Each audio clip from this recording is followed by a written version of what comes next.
Hello，大家好啊！又到咗呢個嘅咪咪 cooking 嘅時間啦。咁咧一直以嚟咧都有好多朋友咧叫我嘗試去整呢個嘅馬卡龍啦。咁其實咧較早之前咧都試過整過一次嘅，但係奈何咧就失敗咗嘅。咁正因為嚟緊呢個咧聖誕咧，咁咧就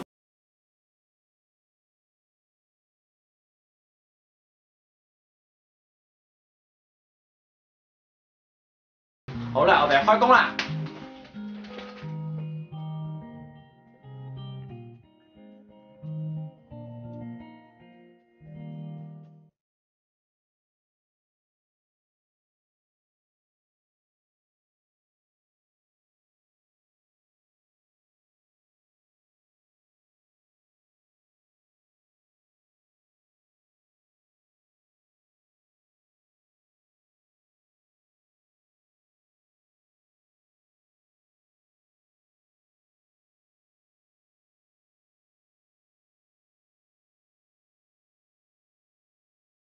首先咧就喺牛油紙上面畫呢個嘅直徑3.5cm 嘅圓形啦，咁之後咧就將牛油紙反轉佢，咁咧就鋪喺個焗盤上面嘅。咁3.5cm 咧就約摸同一個5蚊硬幣差唔多嘅，咁所以你都可以選擇用呢個嘅5蚊硬幣印住嚟畫㗎。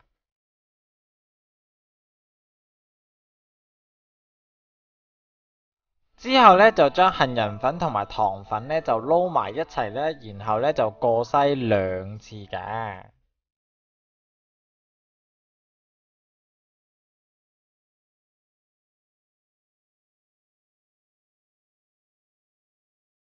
最後咧就預熱焗爐去到140度嘅。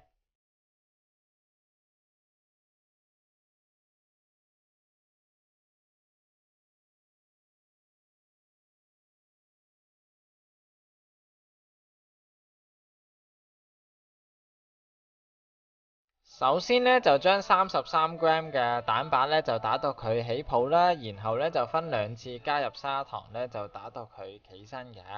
咁當蛋白霜開始起身嘅時候咧，就要打到佢出現有光澤啦，咁即係拎起嚟嘅時候咧就唔會跌翻落去咧，咁呢個程度咧咁就完成㗎啦。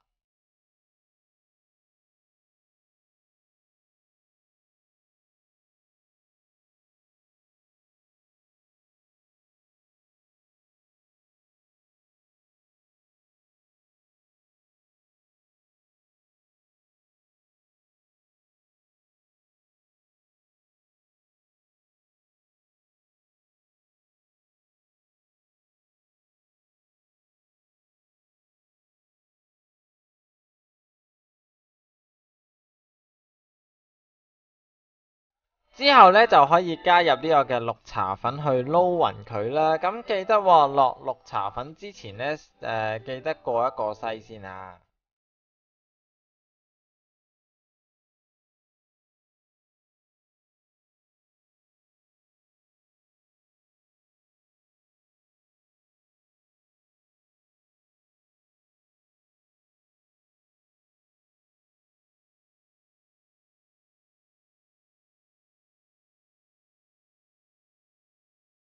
跟住咧就可以將蛋白霜啦，同埋17g 嘅蛋白咧就加到已經篩好嘅粉類嗰度咧就撈勻佢啦。咁撈嘅技巧咧，其實咧我真係唔係好識點樣講啦。咁總之咧個過程咧就一定要輕手啦，係啦，同埋咧就撈到佢咧冇晒粉粒咧，咁就完成㗎啦。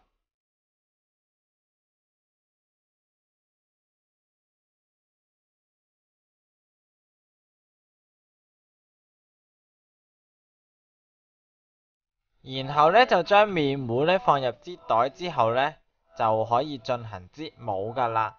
咁其實咧擠馬卡龍咧都有一定嘅技巧㗎。咁喺度建議大家咧就由圓形嘅中間部分開始擠啦。咁記得喎就唔好擠出界喎。咁所以咧大家咧都要練習呢一個技巧啦，多啲整下馬卡龍啦。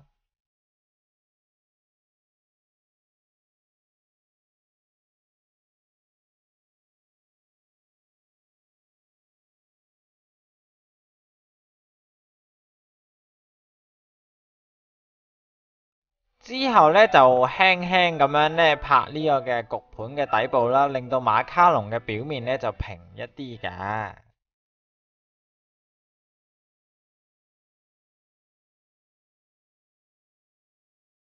跟住咧就將啲馬卡龍咧就攤喺度30分鐘啦。咁如果麵糊唔黐手咧，咁就可以㗎啦。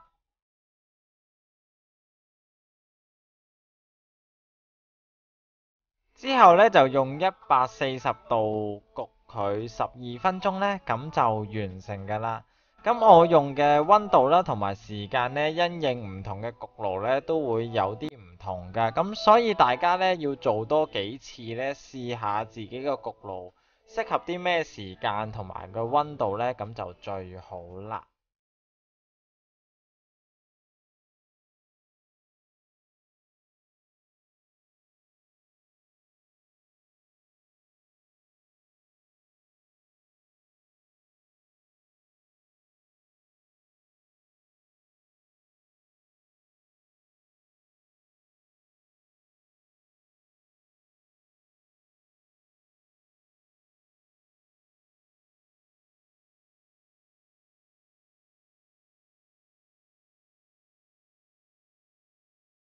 因為咧整馬卡龍嘅餡料咧，其實咧都比較複雜嘅，咁所以咧就留待下一次再教大家啦。咁今次咧就教大家做一個超簡單嘅馬卡龍餡料，只要咧將呢個嘅栗子蓉啦同埋淡忌廉咧撈勻佢咧，咁就完成㗎啦。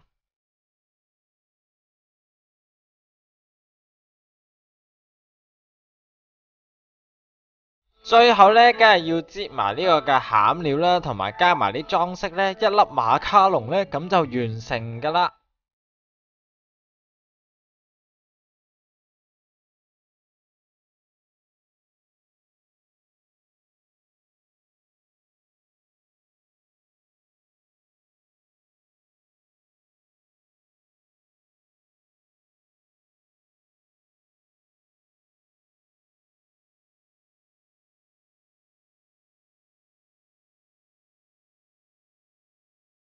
噔噔噔，幾經辛苦咧，終於完成咗我嘅第一次嘅馬卡龍啦。咁過程基本上係話簡單唔簡單，話容易又唔容易。咁因為其實馬卡龍真係好難整嘅，其實整到呢一個咁嘅效果咧，其實都OK 啦，係啦，都可以啦。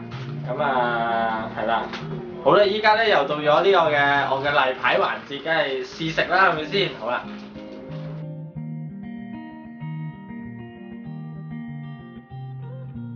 好奇怪嘅一樣嘢咧，就係呢個咧，明明咧呢個嘅綠茶粉嚟㗎嘛，但係點解咧會有呢個嘅紅豆味嘅？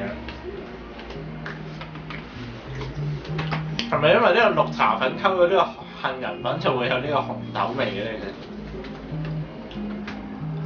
好啦，咁咧今集咧就係咁多啦，咁咧亦都喺度教咗整呢個嘅馬卡龍啦，終於完成咗你哋嘅心願啦，咁希望大家今個聖誕之前嘗試下整呢個嘅馬卡龍啦。係啦，咁我繼續食啦我。拜拜，下一集見啦。